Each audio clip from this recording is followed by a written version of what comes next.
Hey guys, it's Darcy. Just wanting to do another video for you guys. This time I want to talk about something that I don't think a lot of people realize, and that is who's at risk. I know I touched on it a few times on other videos, but um, the reason why I want to go over this is because this is, I think, where a big part of the stigma comes in for mental health. Um, because when people tend to think of people with mental health issues, they think of people who have disorders that they have to be on medication, or they have to go see doctors, and that's not that's not necessarily the case. That's usually worst case scenario, but everybody is literally at risk. Anybody who leads any life that's got stress in it, um, it's going to eventually become a mental health issue, because that's what prolonged stress does to you.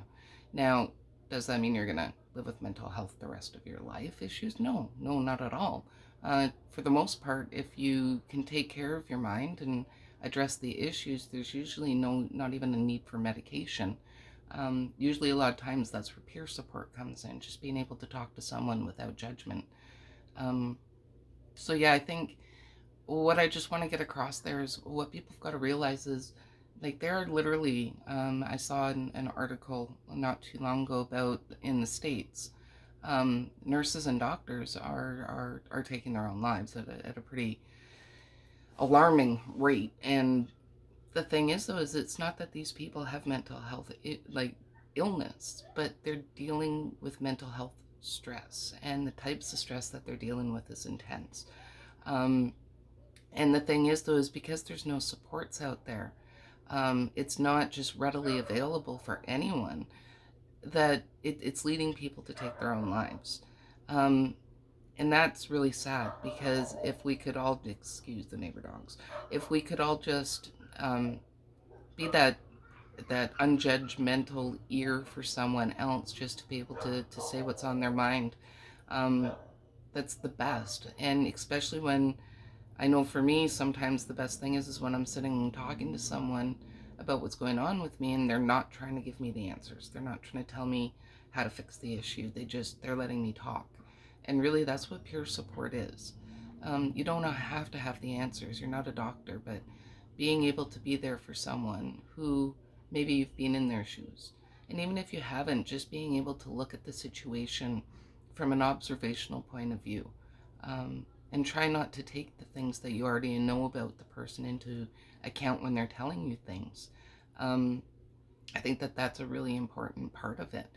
Um, because there's such a stigma behind mental health, nobody seems to want to go get the help.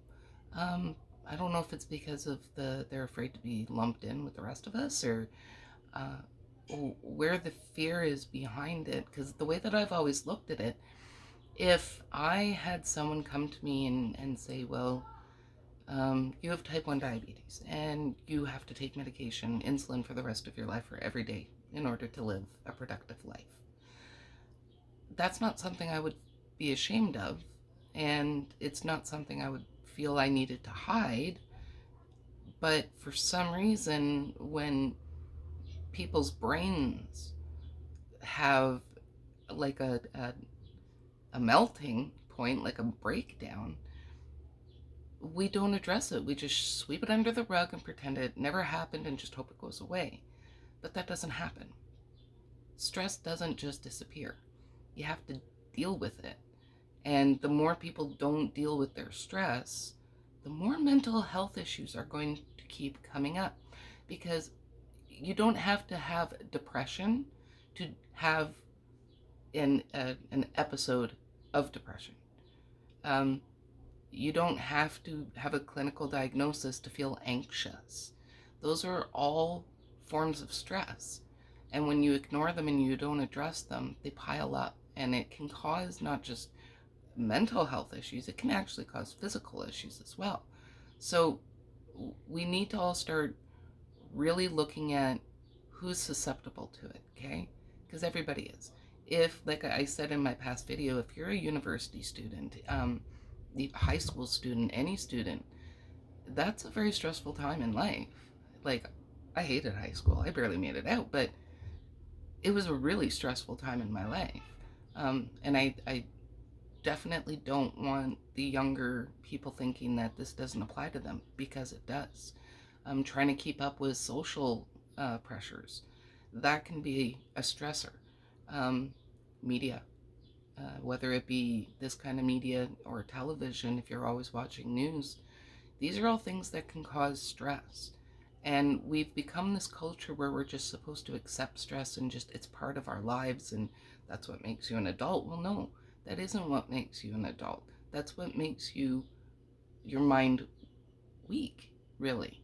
And we've got to start making our minds strong again. And the first thing to do that is we need to take away all the stigma and stereotypes that go with mental health. Someone should be able to walk into a psychologist or psychiatrist without shame, without feeling that if someone sees them walking in there that they're going to be judged. If you broke an arm and you went to the hospital, would you be judged for that? Of course not. So why does society have this thing where if you've got a mental health issue, it's a label? And I mean, I'm going to talk about labels in another video, but the labeling that we get as mental health patients, it's to further us getting better. In order for us to know what steps we need to take in order to get better, we usually need a diagnosis and we need medication or whatever. But that's not the case for everyone. That's a small percentage. But if you don't deal with the stresses in your life now, it can lead to problems down the road that are not as easy to take care of. And that's where I think a lot of these mental health issues that are coming into play now, that's where it's stemming from. There's so much social pressure on everyone coming from every different direction. There's stress from COVID. There's stress from people like me who haven't been able to work since COVID started because I work in an industry where it's just not permitted right now. There's a lot of stress going on, guys. Homeschooling for kids, and it's a whole new world for us right now. We're not used to this. Our generation's never had to go through this before. So there's going to be stress. And I know totally healthy people who are starting to develop very unhealthy trains of thought. And a lot of it has to do with the amount of stress they're under. Stress is, you can talk to doctors, you can talk to psychiatrists, psychologists, and they're all going to tell you stress is probably one of the top killers out there. It can lead to so many problems, not just physically, but mentally too. So I just want you to know, if you're dealing with large amounts of stress and you think that everything's going to be great and fine and dandy, you've got to realize that you're human and that you're not perfect, and there is going to be a breaking point at some point.